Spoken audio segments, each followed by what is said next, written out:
May 1989, New York. A 42-year-old man buys a full-page advertisement in the city's 4 largest newspapers. $85,000 out of his own pocket. He is not advertising a building, he is not advertising a casino, he is not advertising a hotel. The advertisement says in enormous letters, "Bring back the death penalty." But for whom? For 5 teenagers whom the police have just arrested for the rape of a woman in Central Park. 4 are black. 1 is Latino. The youngest is 14 years old, and here is the detail that changes everything. When that advertisement is published, there has been no trial, there has been no sentence, there has not been a single piece of evidence presented before a jury. The only thing there is are 5 confessions that those children gave after hours of interrogation without their parents. The boys are convicted. Antron, Kevin, Joseph, Raymond, and Corey spend between 6 and 13 years locked up. 13 years later, in 2002, Matias Reyes confesses that he was the one who attacked that woman, acting alone. DNA confirms it. A court overturns all 5 convictions. They were innocent. They always had been. And the man behind the advertisements, what did he do? Absolutely nothing. He did not apologize that year or the next, or when he was already President of the United States, not even in 2024, when he once again said publicly that those young men were guilty. I want you to remember that move because you are going to see it again and again and again. You point at a group, you set fear on fire with money, and you never back down, not even when reality proves that you were wrong. 26 years after that advertisement, that same man came down the golden escalator of his own tower to launch his campaign for the presidency of the United States. And this time the people being singled out were not 5 teenagers, it was an entire country, ours. So this video is not meant to make you dislike Donald Trump. Opening any social network is more than enough for that. This video is meant to help you understand the playbook, because there is a playbook. How does Donald Trump operate? There are 3 rules. A New York lawyer taught them to him in 1973, and with those 3 rules he has dealt with the last 3 presidents of Mexico. When you finish watching this, you will be able to open your phone on any given day, come across a tariff threat posted at 6 in the evening, and know exactly which of the 3 rules he is applying and what Donald Trump will do next. That is how predictable he has been over the last few years. And to understand where that playbook came from, you have to go all the way back to a 23-room house in Queens, where a father is teaching his children that in this world there are only 2 kinds of people. Fred Trump built houses, thousands of houses in Brooklyn and Queens, for the middle class returning from the war. He got up before his workers, picked up discarded nails from construction sites so they could be reused, and had a theory of the world so simple that it fit into a single sentence. There are killers and there are losers. The killers, in English, are the ones who crush everyone else, and the losers are everybody else. That phrase was said at the dinner table in front of the 5 children, the way someone might talk about politics. And the problem with a house like that is not what it does to the child who obeys, it is what it does to the one who cannot. The eldest was named Fred Jr. Pay very close attention to this. They called him Freddie. He was the heir, the one who carried his father's name and therefore the one who was supposed to inherit the company. But Freddie was not interested in buildings. Freddie liked flying. He wanted to be a pilot, and he achieved it. He joined an airline, put on the uniform, flew commercial airplanes, and his father, far from being proud, threw it in his face in front of everyone with a phrase that Freddie could never shake off. He told him that he was nothing more than a glorified bus driver. A bus driver in the sky. Pay attention to what is being said there. He is not telling him that he chose the wrong career, he is telling him that he is a loser according to the logic we just talked about. And in that house, that word was not an insult, it was a diagnosis. Freddie began drinking, stopped flying, eventually went back to work on his father's construction sites operating machinery, and died in 1981 at the age of 42 as a result of alcohol abuse, alone in a hospital room, without a single member of the family there. His younger brother was 35 years old and saw all of that up close. He saw Freddie lose his license, saw the shaking in his hands, saw the hospital. And there is a fact about Donald Trump that almost nobody knows and that comes from there. He does not drink alcohol, a rule he imposed on himself after watching his brother die. Although there is one public exception to this situation. During his visit to China, Donald Trump, together with the President of the People's Republic of China, Xi Jinping, participated in a courtesy toast, and there he broke one of his rules. But pay attention to the lesson he took from it, because it is the wrong lesson. He did not conclude that the problem had been his father's cruelty. He concluded that the problem had been his own brother's weakness. And from there came the conclusion that would organize the rest of his life. Never be fretty, never doubt out loud, never apologize, never under any circumstances, admit that you are losing. Decades later, already in the White House, Trump publicly acknowledged that he had pressured his brother too much and that he wished he had not done it. It is probably the closest thing to an apology he has ever made in his entire life, and it came 40 years too late, and it was to his older brother. 13-year-old Donald, by the way, was sent away to boarding school at a military academy because he was an uncontrollable child. And there, instead of correcting his aggressiveness, they taught him that aggressiveness, properly uniformed and disciplined, is called leadership. On Sundays, the family went to the church of Reverend Norman Vincent Peale, the author of The Power of Positive Thinking. Pay very close attention to this. He was a preacher who taught that reality bends if you assert something with enough confidence, that doubting means failing, and that simply repeating that you are a winner is enough to become one. Add 3 things together. A father who punishes weakness. A school that rewards domination. A religion that says truth is whatever you declare it to be. That is not a childhood, it is an assembly line. And there is still one piece missing that holds the entire myth together, the idea that this man made himself, that he started with a small loan from his father and built an empire with it. In 2018, the New York Times obtained more than 100,000 financial documents from the Trump family. Tax returns, transfers, records, contracts. A team of reporters spent a year and a half reading them, and what they found does not merely qualify the myth. It demolishes it. Donald Trump received from his father, throughout his life, the equivalent of at least $413 million in today's dollars. And a large part of it arrived through tax schemes that the report described using that very word, fraud. The self-made man was made above all by his father's checkbook and by tax evasion. Who does that remind you of? So by the age of 27, Donald Trump already had money and he already had fear. What he lacked was a weapon, and that weapon was going to be given to him in a nightclub by the most feared lawyer in New York during the 1970s. In 1973, the United States Department of Justice sued the Trump Company. The accusation is deeply revealing and serious. In the family's buildings, applications from black tenants were marked with the letter C, for colored, so they could be rejected. Person of color. The government has witnesses. Any normal lawyer tells his client the same thing: negotiate, sign, pay, and get this out of the newspapers as quickly as possible. But that night, in that private club in Manhattan, Donald Trump sits down to complain to a short lawyer, his name Roy Cohn. And to understand what kind of weapon Donald Trump has just found, we have to go back 19 years. In the summer of 1954 in Washington, Cohn is 27 years old and is Senator Joseph McCarthy's right-hand man in the hunt for supposed communists that had spent years destroying reputations, careers, and entire lives through unsupported accusations. All of this is deeply revealing.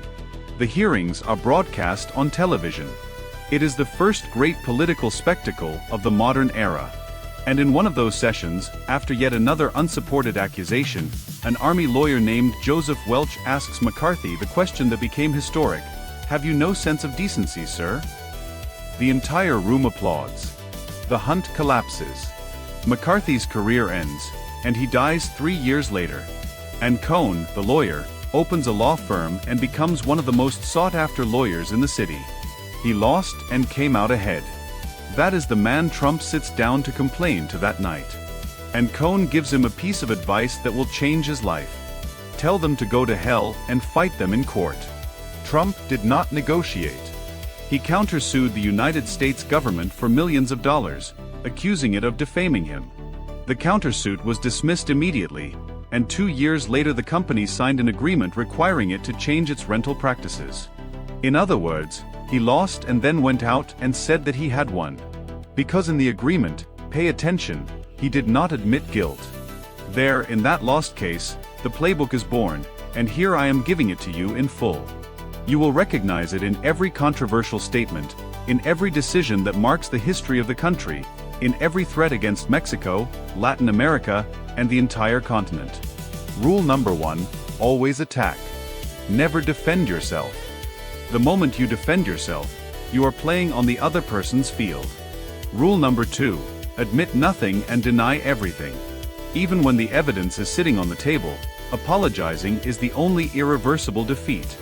Rule number 3, whatever happens, declare victory, because people do not remember the outcome, they remember who sounded like the winner.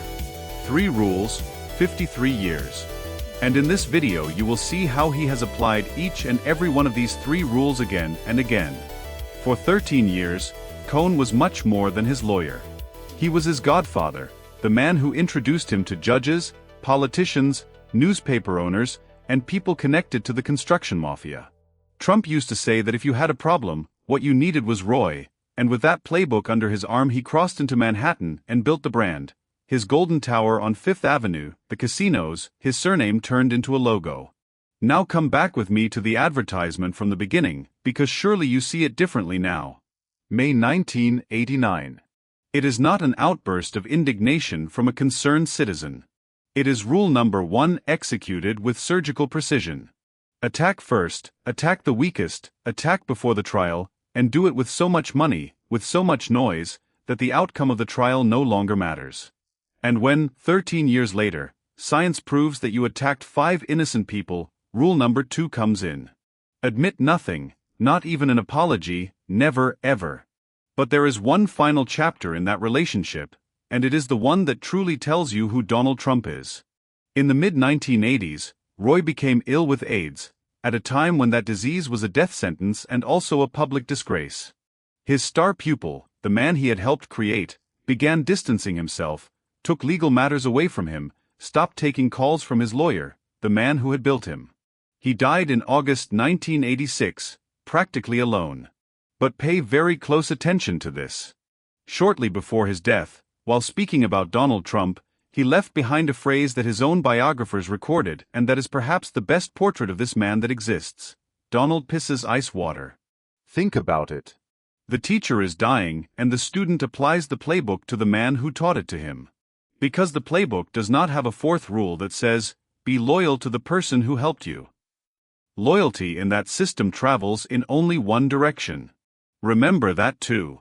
Why did so many people who got close to Trump end up destroyed? And remember this as well.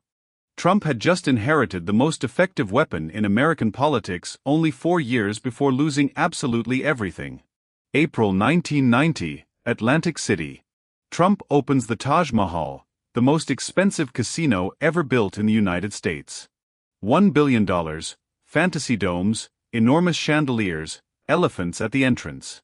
He financed it with junk bonds at 14% interest, which is the elegant way of saying that he borrowed money at a cost that only makes sense if everything goes perfectly. Surprise, it did not go perfectly. Within 2 months, the Taj Mahal is not generating enough even to pay the interest, and when the chips begin to fall, what was behind the golden facade is exposed.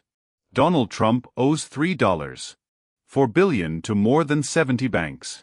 He personally guaranteed $800 million of that debt with his own signature, meaning with everything he owns and everything he might ever come to own in his life. His surname is on towers, casinos, a super luxury yacht, even an airline. None of it is really his. And then comes the scene that none of his authorized biographies tells. A group of bankers seats him in a conference room with the accounts on the table and informs him of the new conditions of his life. They are going to put him on an allowance, a salary, $450,000 a month for personal expenses, like a teenager whose parents control his credit card. The most famous businessman in the United States, the symbol of success, is at that moment probably the most indebted man in the country and is living on an allowance authorized by other people. That is where anyone else's story ends. Why did his not end there? For one reason, which is by far the most important lesson in this video. The banks did the math and discovered that the Trump name was worth more alive than dead. If they completely bankrupted him, Those casinos would become empty concrete bearing the name of a failure. If they kept him afloat and he kept appearing on television saying that he was the greatest in the United States, maybe, just maybe, they would recover something. So they forgave him, restructured the debt, and let him continue. Rule number 3. Declare victory no matter what happens.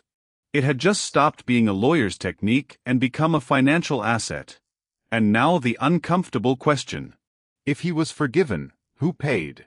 I can answer that with a single name, Edward Fiel. Edward Fiel was a carpenter in Philadelphia. His small family business built furniture and the bases for Trump slot machines, for Trump Plaza, the tower in New York. When he delivered the work, he was still owed $83,600. He demanded payment. They offered him a fraction. A legal fight against Trump's army of lawyers would cost more than the debt itself, so the business his father had founded ended up closing. The investigation that documented this found hundreds of similar cases. Plumbers, painters, waiters, glaziers, contractors, people who were paid late, partially, or never. That is the detail that gets lost when he is portrayed as a business genius, the man who presents himself as the scourge of the elites while squeezing the people at the bottom, betting that the people at the bottom will not survive a lawsuit. While that was happening in reality, the exact opposite was happening in bookstores. In 1987, The Art of the Deal was published, the business genius's manual that spent months as the best-selling book in the United States. Except he did not write it. It was written by a journalist named Tony Schwartz, who spent 18 months glued to Donald Trump, listening to his phone calls and taking notes, and 30 years later Schwartz spoke, and what he said was devastating. He said that he deeply regretted it, that he had helped build a fantasy, and that if he had to retitle the book today, he would call it The Sociopath.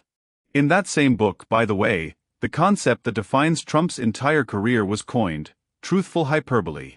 The idea that unlimited exaggeration is not lying, it is promotion. And the finishing touch came in January 2004, when television did what lawyers could no longer do, resurrected him. Producer Mark Burnett premiered The Apprentice, a program in which Trump appeared at the top of a skyscraper surrounded by marble, deciding the fate of contestants with a phrase that became a trademark, "You're fired." Millions of Americans who had never read a financial statement met Trump there, not as a businessman in trouble, which was his reality, but as the ultimate boss. And here is the perfect trick. That boardroom where he was in charge was a set, a stage. In real life, the last boardroom he had been in was the one where they put him on an allowance. Television does not broadcast balance sheets, it broadcasts characters. And the character was irresistible, so irresistible that he began selling his surname on anything that could make money: ties, steaks, bottled water, and even a supposed university that promised to teach you his real estate secrets and ended in fraud lawsuits. Trump paid $25 million to settle those cases, already as president-elect, without admitting guilt. Rule number 2. So let us take stock. The man who went bankrupt 6 times, whom the banks placed under financial controls, and who left dozens of carpenters unpaid is now, for millions of people, the very definition of American success. He needed only one more thing to make the next leap. He needed an enemy. And he found one in 2011, when he became the loudest face of a lie about Barack Obama, the first black president in the history of the United States. Connect the dots. Because everything is cyclical. Donald Trump and his movement claimed that Obama had not been born in the country and therefore was an illegitimate president. For months he repeated it on every program that invited him. On April 27, 2011, Obama did something humiliating for himself but necessary to protect his political life. He released his full birth certificate. End of discussion. And 3 days later came one of the most important scenes in modern politics, and I want you to imagine it clearly. It is the annual White House Correspondents' Dinner, a room filled with tuxedos, journalists, celebrities. Trump is sitting at a table in the center of the room, and from the podium Obama spends several minutes tearing him apart with joke after joke. While the entire room erupts in laughter, the cameras move back and forth between the president delivering the punch lines and the billionaire, who does not move a single muscle in his face. He does not laugh, he does not applaud, he just stares. Several of his biographers argue that on that night, in that room, Donald Trump's presidential candidacy was decided. He has denied it. His biographers insist. You decide. What is a fact is what he learned from the entire birther episode, the movement that accused Obama of not being American. He discovered that there were millions of people willing to believe anything that confirmed their discomfort with a country becoming less and less white, and he discovered that lying in public, without blinking and without ever correcting himself, did not destroy him, it made him stronger. Rule number 2, applied no longer to a lawsuit but to an entire country. 4 years later came June 16, 2015. The golden escalator of Trump Tower, the music blasting, the lobby filled with people applauding, and one detail that became known much later and is incredible. A large part of that audience consisted of actors hired for $50 a head to fill the place. Let us hope they at least got paid those $50. And in front of those paid extras, Trump said the phrase that no one in Mexico has forgotten. When Mexico sends its people, they're not sending their best. They're bringing drugs. They're bringing crime. They're rapists. And then, as if making a concession, he added, and some, I assume, are good people. Now tell me you do not recognize it.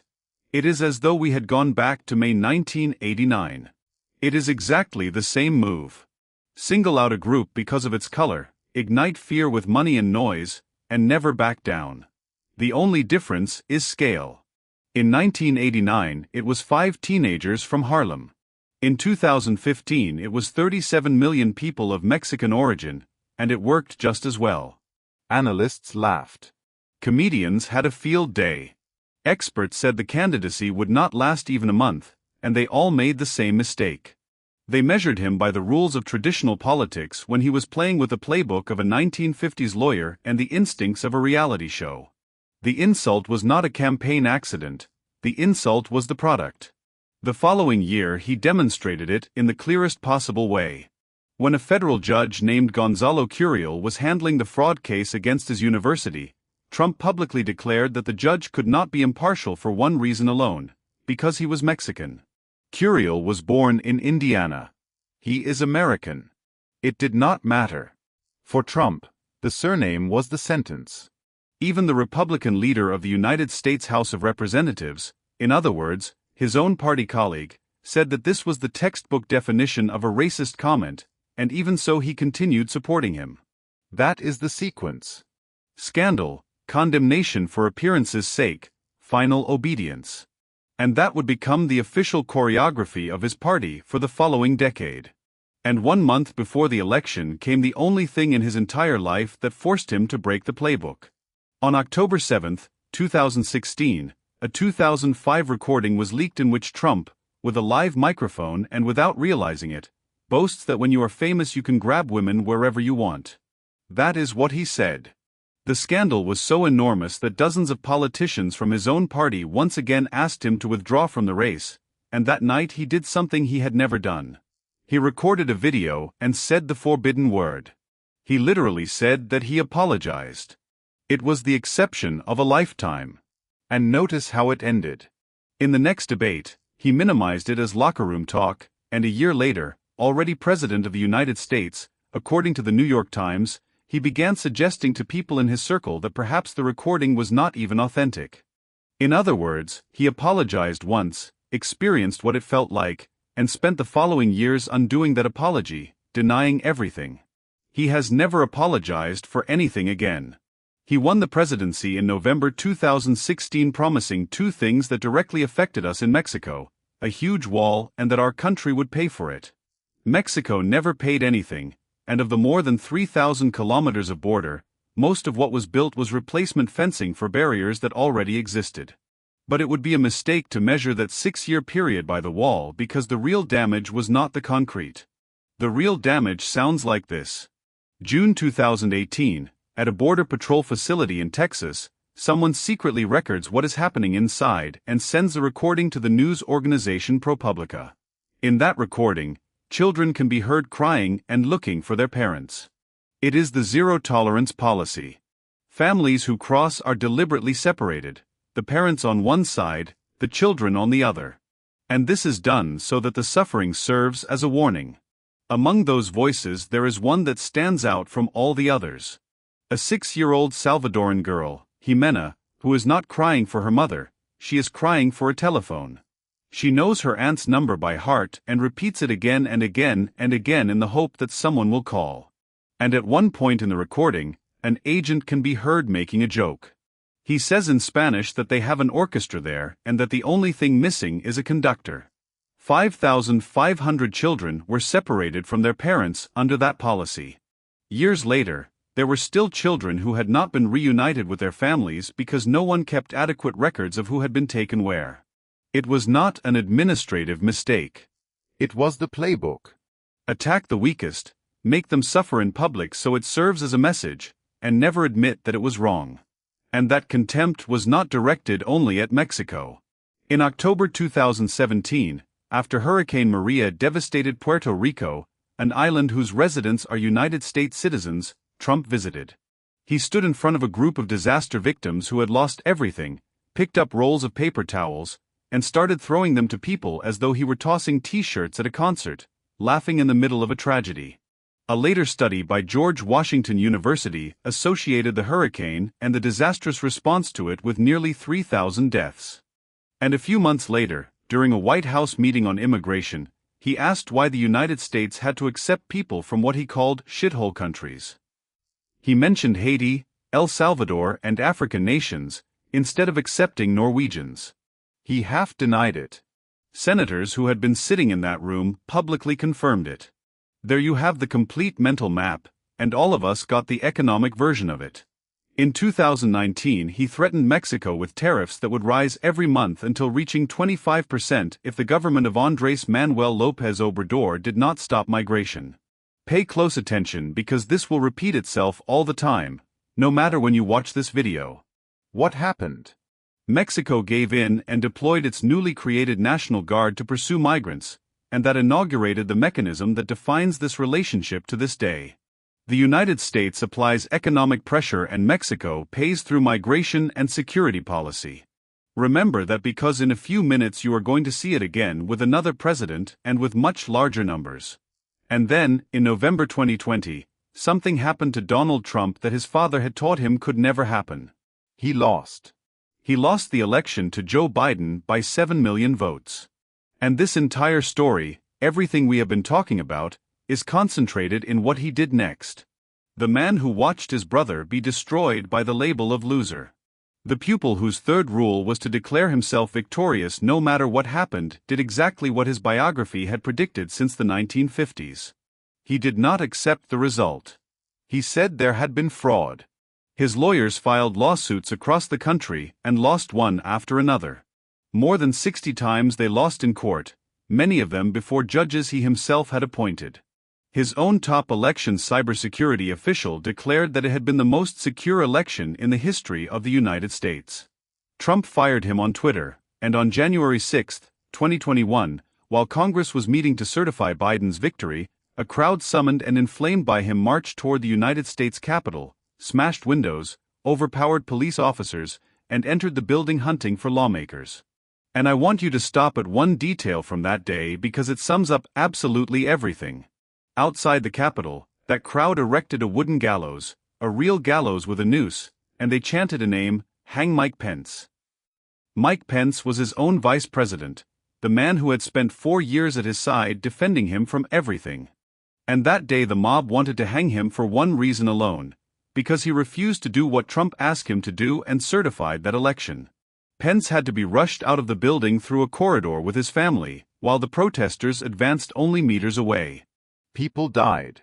Around 150 police officers were injured. Members of Congress hid under their desks, and the President of the United States watched the broadcast on television for hours without asking them to stop. Remember what happened to Roy Cohn. Loyalty travels in only one direction. Any political career in the world would end there.